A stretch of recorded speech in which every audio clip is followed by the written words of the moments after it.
Hello and welcome back to Dog News. I'm Gabe Henson. Our first story is about the musical. We go to Jerry Woods for more. What's the theme of your show this year? Theme? The show is based on a television show from the 60s called The Addams Family, and kind of follows the plot and the relationship between this family. So if you've seen the television show, this is kind of an extension of that. Has participation been a problem? No, not at all. This year, first time in a long time, we've had more people than we need, and a lot of men, which is tough. Guys are tough to get out. And we have at least 10 really solid men, and many of them main characters. So, Are freshmen welcome this year? freshmen are always welcome. In the past, we've had freshmen in lead parts or supporting roles. This year, we don't need them in those places, but there are places that if certain people were to, for whatever reason, couldn't complete the play, we'd put freshmen in a second. There's a lot of people that could do it. How long have you been preparing for your performance? We usually start talking about it the previous year, and this is not the show we originally selected. We selected something called 1940s Radio Hour, but because of the interest, so many people wanting to come out, we changed it. Our next story is on the latest Kids Science Day and how students can get involved. What is Kids Science Day? Kids Science Day is an event opportunity that we hold several different Wednesdays throughout the school year where we invite students from pre-K through 5th grade to come over and participate with high school students to explore science. What can kids look forward to during this upcoming Kids Science Day? Kids Science Day, which is next Wednesday, the 16th. I have about 7 different groups of high school students that are going to do activities. Anything from blowing up material. Actually, students are going to do a chemical reaction that blows stuff up to creating different types of animals, crafts, lots of exploration. What made you start doing Kids Science Day? Actually, I inherited it from a teacher that was working here before. She was doing it and asked if I wanted to help out. So I kind of just took it over, and I've been doing it to help out with my marine science field trip that we do in the spring for marine science, and just providing opportunity for kids to explore science. How many years have you been doing Kids Science Day? I've been doing Kids Science Day for the last probably 6 years. We didn't have one last year. We just got really busy. Even the students were really busy being able to participate and volunteer. So, but the last 6 years we've been doing Kids Science Day. What do the high school students gain from helping at Kids Science Day? Well, the high school students, they get silver report hours by participating in the activity on that Wednesday. They come in and meet with me during seminar, the chance to be able to demonstrate and interact with the younger kids, these different activities and the fun part of science, and be able to explain it to them. What are some things you want to change in the future for Kids Science Day? I'd like to be able to get more of the elementary school students involved in participating. I know sometimes that's hard to do. I know there's a charge with this. I'd like to figure out a way that we can get more of them involved. High school students, it seems like when the word gets out, they come in and volunteer more. So I really don't have any plans right now. I'd like to do this a lot more often as an after-school program, but getting the time and the resources is kind of tough right now. We go to Miss Skidmore to learn more about junior achievement. What is junior achievement? Junior Achievement is the program that we use through Junior Achievement is called JA Titan. It is an online simulation where they basically run the business. They're creating a holo generator, which gives you a 3-dimensional shot of a music video.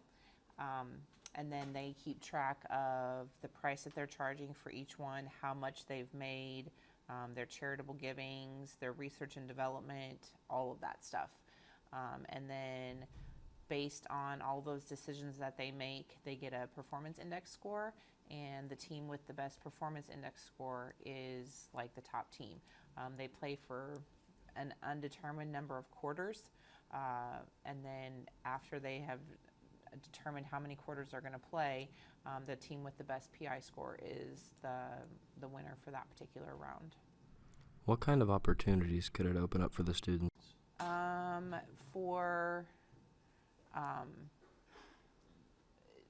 For students, it opens up a lot of different areas in the fact that they can become more business oriented if they weren't business oriented before. I've had students who weren't business oriented that did this with us and then decided that business is something that they wanted to go into.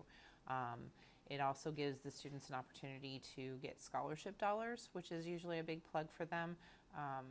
If they win the scholarship round, the winning team gets $1,000 for each student.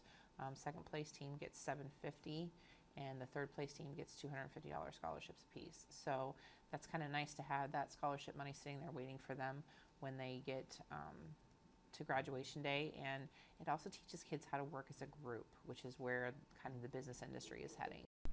How does it benefit the school? Benefits the school in a lot of different ways. Kind of highlights our academic side a little bit in the fact that we've got some really great business mentors from our community that help the kids understand the game and how to compete in the game. Mediapolis exceeds in a lot of different areas, so I feel like this plugs the school a little bit. We've had now a 6 or 7 year run where our teams have gotten scholarship money, so I'm hoping to keep that trend going this year. But just highlights the school and, you know, how competitive our kids are. Even if they're not, you know, athlete kids, they're still mentally competing and showing their intellectual side. Mediapolis has a new asset on our football field, and that's our new concession stand. What was the reason behind creating the new concession stand? It was part of the original plan to finish the whole project with the complex. The one concession stand that's over there now, obviously not big enough to serve the needs of 800 and some people. We estimated that on homecoming we had about 1,200 people, and you know, with the 3-window deal that we have on the east side, there's no way that would meet those needs. So we knew we needed something big, and like I said, this was planned from the beginning. We knew we were going to do this. We set aside money every year, so we had the money to pay for it as it all happened. So How long was this in planning? 6, 7 years, something like that. So like I said, it was part of the original plan once we started doing work on the backside of the school. Is this the final product, or is more work needed? Well, the structure is everything. It's not 100% complete yet.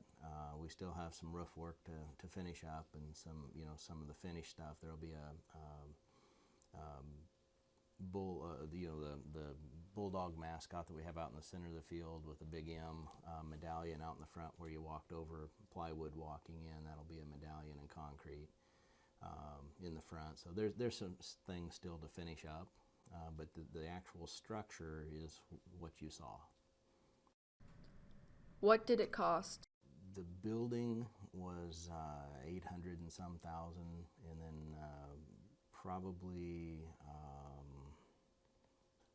I'm going to estimate a little high, but about another 50,000 in equipment, in some of the other things that go into that. So somewhere I'd have to look to be exactly sure, but 850,000 roughly in that neighborhood for everything that's back there.